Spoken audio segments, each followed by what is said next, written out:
नमस्कार, NB news में आपका स्वागत है। मैं हूं श्रेया सिंह राठौर। आप देख रहे हैं मध्य भारत। एसपी सूर्यकांत शर्मा ने कहा कि नए साल को लेकर हमने होटल संचालकों के साथ बैठक की है और हमने उसे निर्देश दिए हैं कि वो सुरक्षा व्यवस्था के इंतजाम करें। सभी संवेदनशील स्थानों पर टेक लगाए जाएं और पुलिस द्वारा वाहनों की चेकिंग की जा रही है। नियमों का उल्लंघन करने वालों के खिलाफ सख्त कार्रवाई की जाएगी। सभी कर्मियों पर भी हमने सख्त नजर रखने को कहा है। पर्यटक स्थलों पर भी हमने पुलिस की तैनाती की है। हमने एक तो होटल संचालकों की डीजे वालों की मीटिंग ली है और उसमें सभी को निर्देशित किया है कि वो अपने वॉलंटियर और सारी सुरक्षा व्यवस्था खुद रखेंगे। जबलपुर पुलिस सारे एंट्री एग्जिट और संवेदनशील स्थानों पर फिक्स पिकेट हम लगा रहे हैं। हमारी पेट्रोलिंग मोबाइलें भी रहेंगी। हम वाहन चेकिंग भी करेंगे और ब्रेथ एनालाइजर चेकिंग। जो व्यक्ति टू व्हीलर में या फोर व्हीलर में शराब पीकर वाहन चलाते पाया गया तो उस पर कठोर कार्रवाई भी की जाएगी। इन दिनों में रोड रेज की घटनाएं बढ़ जाती हैं तो उस पर हमारी नजर रहेगी। हमारी जो चलित सीसीटीवी मोबाइल है वो भी पूरे क्षेत्रों में घूमती रहेगी और लगातार ये इंडोर आउटडोर पे जो कार्यक्रम हो रहे हैं उन पे हम सख्ती से नजर रखेंगे। हमने सभी संचालकों को बोला है कि आईडी के आधार पर ही लोगों को प्रवेश दें। जो भी व्यक्ति इन चीजों का उल्लंघन करते पाया गया उसके खिलाफ कठोर वैधानिक कार्रवाई करने की योजना है। पर्यटन स्थल पर इसमें बड़ी भीड़ हो जाती है।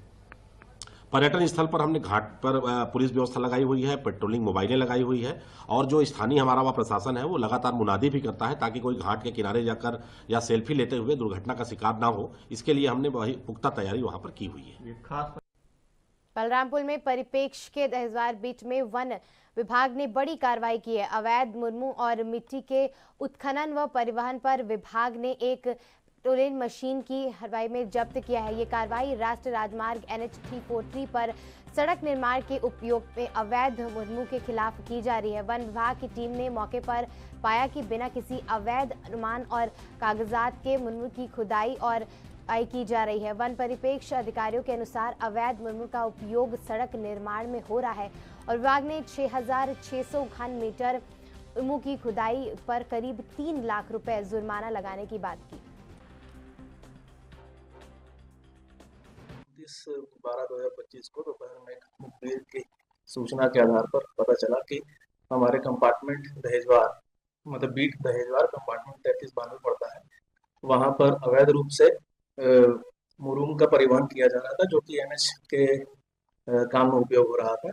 मौके पर पहुंचकर स्टाफ ने जो पतासाजी किया उससे पता चला कि उनके पास वैध दस्तावेज नहीं थे। इसी तारतम्य में 2 ट्रक और 1 पोकलेन को जब्त किया गया। किताब जो कराए हैं तो करीबन 6600 घन मीटर जो मुरुम का परिवहन किया जा चुका है। अब आगे उसकी प्रक्रिया में हम उस पर पेनाल्टी करीबन 2-3 लाख रुपए तक का जुर्माना लगाया जाएगा। अभी इस मामले में हमारे परिक्षेत्र बलरामपुर में ये पहला मामला है। छत्तीसगढ़ के संभागीय आबकारी उड़ान दस्ता टीम ने एक बड़ी कार्रवाई करते हुए 40 लाख रुपए की अवैध अंग्रेजी शराब जब्त की है। सहायक जिला अधिकारी रंजीत गुप्ता के उत्तर मुखबिरी की सूचना पर की गई कार्रवाई थी। हरियाणा में 300 शराब आरोपी सौरभ सिंह ने नए साल में इन खेपों को प्रयास किया है। सौरभ सिंह पहले भी अंग्रेजी शराब कपारे के मामले में जेल जा चुके हैं।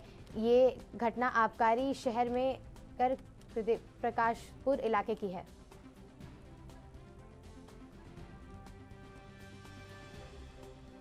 नौ वर्ष के पूर्व संध्या पर हमारे आबकारी उड़न दस्ता टीम को बहुत बड़ी सफलता मिली है। हम लोग जो आरोपी सौरभ सिंह जो कि दर्रीपारा अंबिकापुर का रहने वाला है उस पर नज़र पिछले 1 महीना से रखे हुए थे, क्योंकि पूर्व में भी इसके ट्रांसपोर्ट कंपनी से हम लोगों ने 30 लाख रुपए का माल पकड़ा हुआ था 1 साल पहले। इस साल फिर साल जाते जाते हमने इसको गिरफ्तार किया है। मुखबिर से सूचना थी कि नए वर्ष में खपाने के लिए माल लाने वाला है तो हमने इस पर नज़र रखा हुआ था और जैसे ही हमारी सूचना कन्फर्म हुई कि माल आ चुका है तो आज सुबह सुबह हमने इसके गोदाम पे छापा मारा। यह गोदाम जो है ये किराए पे लेकर बाहर हरियाणा का माल इस गोदाम में इसने 300 पेटी अभी जो आप पीछे देख रहे हैं ये पीछे एक पिकअप में लोड है और एक पिकअप में और माल लोड हो रहा है। तो ये हरियाणा से लाकर माल खपाने के लिए रखा हुआ था। इस माल की कीमत लगभग 40 लाख रुपए है और देखा जाए 14,400 पाव टोटल ये 300 पेटियों में हरियाणा का ब्लैक डॉट विस्की जब्त किया गया है। आगे की कार्रवाई यही कि हम लोग पता करेंगे कि ये माल जो है किसके थ्रू कोई छत्तीसगढ़ का ही व्यक्ति है जिसके थ्रू ये माल मंगा रहा है कि इसका डायरेक्ट हरियाणा या पंजाब से टच है, क्योंकि पिछली बार जो हमने इसके पास से माल जब्त किया था वो पंजाब प्रांत का था, इस बार हरियाणा प्रांत का माल जब्त किया गया है। छत्तीसगढ़ में नए साल के मौके पर जश्न का माहौल है, लेकिन पुलिस पूरी तरीके से अलर्ट है। पेट्रोलिंग गाड़ियां और हजारों की संख्या में पुलिस बल शहरों में तैनात किए गए हैं ताकि किसी भी प्रकार की अराजकता पर रोक लगाया जा सके। पुलिस ने सुरक्षा को लेकर विशेष इंतजाम किए हैं ताकि ये सुनिश्चित किया जा सके कि जश्न के दौरान कानून व्यवस्था बनाई रखी जाए। निगरानी में अपील की गई है कि शांति और सुरक्षा के दायरे में रहकर नए साल का स्वागत करें। छत्तीसगढ़ में नए साल को लेकर लोग जश्न के माहौल में हैं और लोग बड़ी संख्या में मंदिरों तक दर्शन करने पहुंच रहे हैं। वही जहां रतनपुर के मां महामाया मंदिर, दंतेवाड़ा के मां दंतेश्वरी मंदिर और चंद्रपुर के मां चंद्रसेनी मंदिर, इन सभी मंदिरों में लोग काफ़ी दर्शन करने पहुंच रहे हैं। लोग अपनी मनोकामना के लिए काफ़ी मंदिरों में भीड़ देखने को मिल रही है। वही प्रदेश के जो धार्मिक स्थान है, देवी मंदिर हैं चाहे अन्य जो मंदिर है, इनमें काफ़ी भीड़ देखने को मिल रही है। साथ ही रायपुर के जो राम मंदिर है, इनमें भी लाखों की संख्या में श्रद्धालु पहुंचने की उम्मीद जताई जा रही। वही पुलिस प्रशासन ने भी नए साल को लेकर अलर्ट मोड पर है, जहां रायपुर सहित प्रदेश के सभी जिलों में पुलिस ने पेट्रोलिंग गाड़ियां और हजारों की संख्या में पुलिस बल तैनात किए गए हैं। चौक चौराहों और जो पर सघन चेकिंग अभियान चलाए जा रहे हैं। वही पुलिस ने स्पष्ट निर्देश किए हैं कि सड़क पर केक काटना, भीड़ बनाकर हुड़दंग करना, गाड़ियों पर स्टंटबाजी करना, शराब पीकर वाहन चलाना, इन पर कड़ी कार्रवाई होगी। साथ ही बिना अनुमति के तेज आवाज़ में डीजे बजाने वालों के ऊपर उनके सिस्टम और उन पर कड़ी कार्रवाई होगी। और साथ ही सार्वजनिक स्थान पर अभद्र व्यवहार करने वालों लोगों पर चालानी कार्रवाई, उन पर कड़ी कार्रवाई की जाएगी। वही जहां लोगों का जश्न का जो माहौल है वो नए साल को लेकर वह काफ़ी उत्साह का लोगों में उत्साह देखने को मिल रहा है। एनवी न्यूज़ के लिए संतोष रात्रि की। एमपी में डीएम एम शर्मा ने कहा कि एक दुखद घटना हुई है। दूषित पानी पीने से बड़ी संख्या में लोग बीमार हुए हैं। 4 लोगों की मृत्यु हो गई है। इसका संज्ञान लेते हुए मुख्यमंत्री के निर्देश पर निरंतर पीड़ितों का उपचार किया जा रहा है। 149 लोगों को अस्पताल में भर्ती कराया गया है और जिनका इलाज चल रहा है। सर्वे टीम घर घर जाकर सर्वे भी कर रही है, जहां पर वाटर सप्लाई में एई और क्षेत्रीय अधिकारी को सस्पेंड किया गया है और उपयंत्रों की सेवा समाप्त की गई है। मामले में जांच में एक समिति भी बनाई गई है।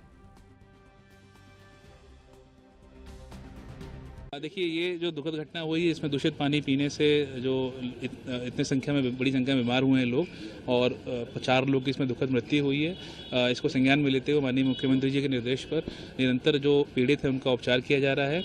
लगभग 149 लोग अभी वर्तमान में हमारे एडमिट हैं जिनका उपचार किया जा रहा है और हमारी सर्वे टीम भी घर घर जाकर इसमें सर्वे भी कर रही है। 2700 घरों का सर्वे कल रात तक कंप्लीट किया गया था और जिसमें ऐसे कोई भी व्यक्ति जिनका सिम्टम मिला है उनको तत्काल हमने ट्रीटमेंट में लिया है, उनका ट्रीटमेंट किया जा रहा है। प्लस आज एहतियात के तौर पर जो लगे हुए एरिया और हैं, जैसे परदेसीपुरा है, शीतल नगर है, तो वहाँ भी हमारी सर्वे टीम घर घर जाके जांच कर रही है। हमारी एएनएम आशा कार्यकर्ता इसकी डोर टू डोर जाके काम कर रही हैं और यदि उनको सभी जगह पे ORS की किट भी वो डिस्ट्रीब्यूट कर रही हैं और यदि कोई ऐसा सिम्टोमेटिक पेशेंट लगता है जहाँ पर जिसको अटेंशन की जरूरत है उनको हम लोग एडमिट भी कर रहे हैं। आज भी एम्बुलेंस में कई लोगों को भिजवाया गया है, तो ये सैकड़ों की संख्या में बीमार हो गए जी। 100 अभी मैं जैसे बताया कि 149 लोग वर्तमान में अभी हमारे एडमिट हैं और हमारे 27 अस्पताल जहाँ पर जो भी नियर बाय अस्पताल है उनको हमने गंभीर है सर जो देखिए अभी इसमें जैसा 2 लोग आईसीयू में बताए गए हैं अभी, और लेकिन उनकी भी स्थिति में निरंतर सुधार आ रहा है। कल मैंने उनको रात में उन पेशेंट से मिला भी था मैं, तो डॉक्टर्स के अनुसार उनका स्थिति निरंतर सुधार हो रहा है और वो मतलब फिलहाल किसी खतरे से बाहर है। और बाकी घरों में अगर ऐसा कोई भी पेशेंट हमको लगता है, क्योंकि सिम्टम्स का हो सकता है कि बाद में भी लक्षण दिखे, तो इसके लिए हमारी सर्वे टीम निरंतर घूम रही है। और मैं आपके माध्यम से भी सभी हमारे इंदौर वासियों से अपील यही करूँगा कि जिनको भी अगर लगता है कि ऐसे कोई सिम्टम उनको आते हैं, तत्काल हमको सूचित करें। हमारे जो क्लिनिक हैं उस पर सूचित कर सकते हैं हमको। और हमने इन सभी जो निजी अस्पताल है उनको भी निर्देश दे रखे हैं कि कोई भी व्यक्ति अगर उल्टी दस्त या इस बीमारी से आता है उनकी तत्काल एडमिशन की जाए, उनसे किसी प्रकार का चार्ज न लिया जाए।